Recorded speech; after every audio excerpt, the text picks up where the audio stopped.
sleeping, so I thought I'd film my video for you outside. We've been working on the lot. We chopped down some trees and made a path for the driveway and cleared the area for the house. We will take you on a little tour. So the house is gonna be over there. So the driveway back to the road is this way. So you go up this way.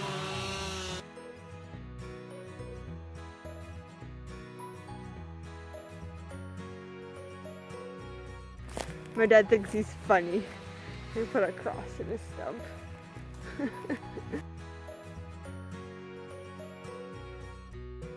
And voila! We're at the end of our driveway. So once those are cleared, then the excavator operator can come and put our driveway and hole in. Yay!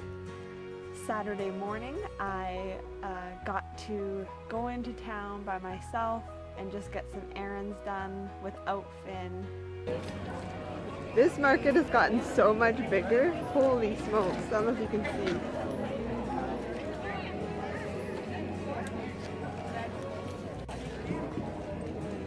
I found some tomatoes. They are from that lady that we rescued in Kimberley last year. Do you remember when there was that lady and she was trying to clean up? She was in a wheelchair and they had to load up their truck full of tomatoes? You'd probably be a little ashamed of me though. I was parked a block and a half away and I thought I could get closer, and so I found a parking spot just over by the post office. Only half a block away. I got some eggs because our chickens, there aren't many of them. We only have 3 chickens left. All the rest died by natural causes.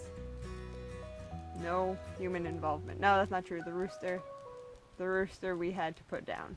He made some threatening toward Finn, so we got rid of him.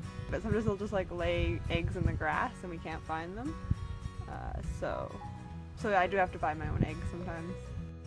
I just delivered some buns to Casey and his friend here at the bike shop.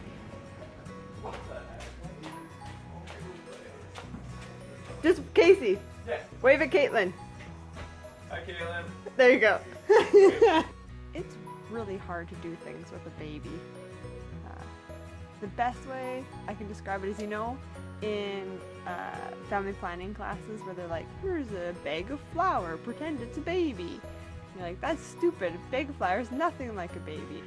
But if you imagine taking that bag of flour and never putting it down, so just carrying the bag of flour with you in everything you did. You're brushing your teeth, you're eating food, you're going to the washroom, you're driving to town, you're trying to do homework, you're like anything that you're doing, you have to always be supporting it.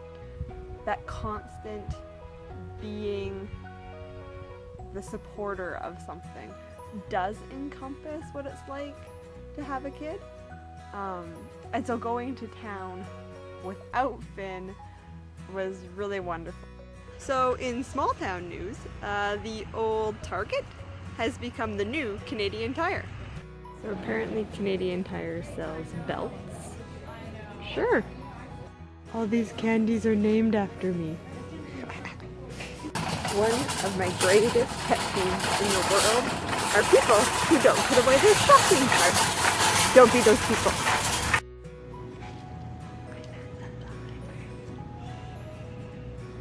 Later that day we went to Yak and back and got an ice cream cone from 2 Scoop Steves, and I licked mine so it looked like a tulip. We did the cookbook club at Jim Smith Lake this month, and some women brought kayaks. So I got to go kayaking for the very first time, and that is a load of fun. But I was like, as I was going, like I could never keep myself straight. I was like, do, do, do, do, do. So I like had to like paddle twice as much as everyone else because they all knew what they were doing. But I made it all the way around the lake.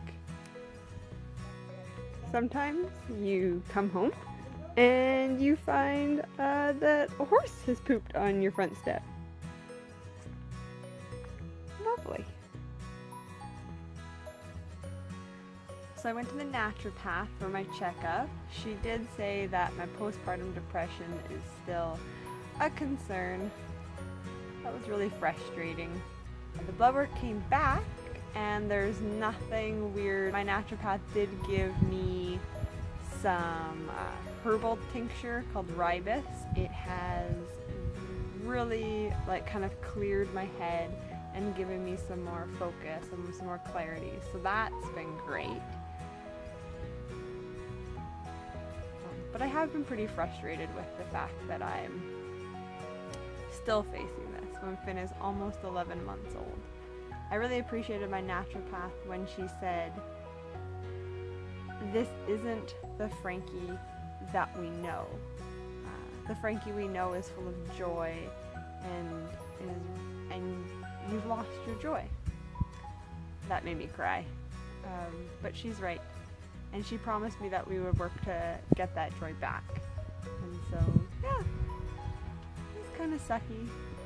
The bees watering dishes are just behind me here. And so I keep getting all these bees flying by. Oh, a bee. I gotta get out of here. There are too many bees. Finn is almost sleeping through the night. He sleeps until about 5 o'clock in the morning, which most moms would call that sleeping through the night. He wakes up at 5 a.m., he has a feeding, and he sleeps for another hour and a half. I love you, Caitlin, and I can't wait to hear from you soon. Bye! Go away, bee.